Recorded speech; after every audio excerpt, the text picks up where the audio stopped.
You are at home when the first alert arrives.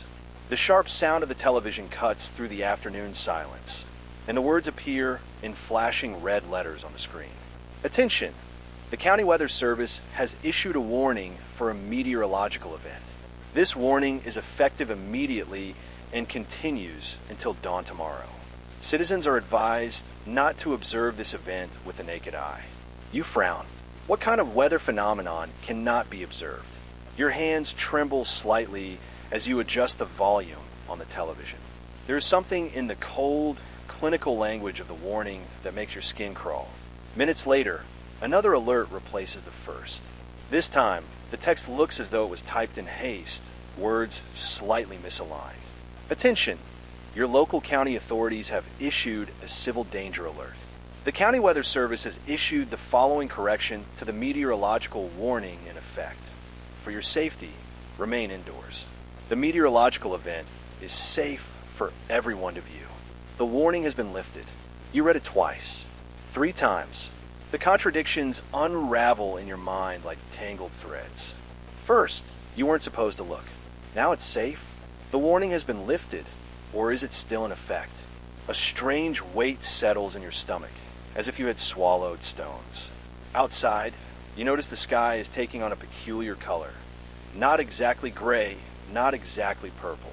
It's a shade that seems to vibrate at the edges of your vision, as if the very light itself were wrong. Then comes the third alert. This one is different. The text appears slowly, letter by letter, as if someone were typing with trembling fingers. Close and secure all possible entries to your home. Turn off all lights. Do not look outside any windows. Do not respond to knocking at your windows or doors until the all-clear signal is given. You stand up automatically, your legs moving before your mind fully processes the instructions. There is something primitive and urgent in the words that awakens every survival instinct in your body. Remain silent at all times. Do not attempt to interact with anyone outside your home. Do not investigate any noise coming from outside your home. Do not investigate any lights outside your home. Your hands work mechanically, closing curtains, locking doors. With every window you seal, the house feels darker, more suffocating, as if you were burying yourself alive, layer by layer. The last alert appears as you are checking the final lock. If you see any unidentified figure inside your home or in the corner of your eyes, attempt contact. If any member of your family disappears, the text freezes, blinking, as if the words themselves were afraid to finish. Now you sit in the absolute darkness of your living room, listening. The silence outside is unnatural. No birds, no wind, no distant murmur of traffic. It's as if the world itself were holding its breath. And then you hear it. Not exactly a sound, more like an absence of sound that has shape. Footsteps that make no noise. Breathing that doesn't move the air. You squeeze your eyes shut, but that only sharpens your hearing. Knock, knock, knock. 3 soft knocks at your front window. Controlled, patient, as if whoever or whatever is out there is all the time in the world. You remember the instructions. Do not respond. But there's something familiar about that knocking pattern. Something that makes your heart race with equal parts hope and terror. Knock, knock, knock. Again, this time at the back window. Then the side, as if something is circling your house, testing, searching for a way in.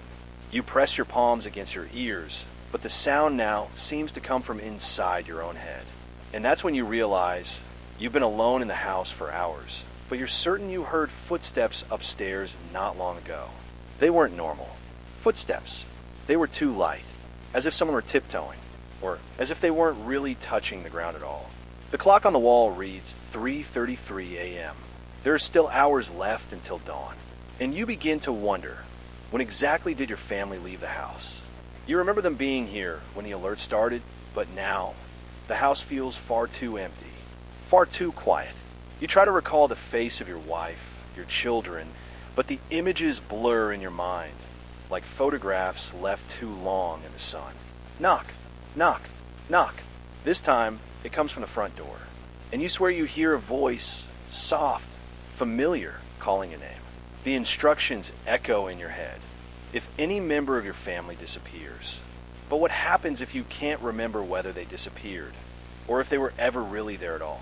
There are still 3 hours left until dawn, and you're starting to suspect the meteorological event isn't happening outside. It's happening inside you.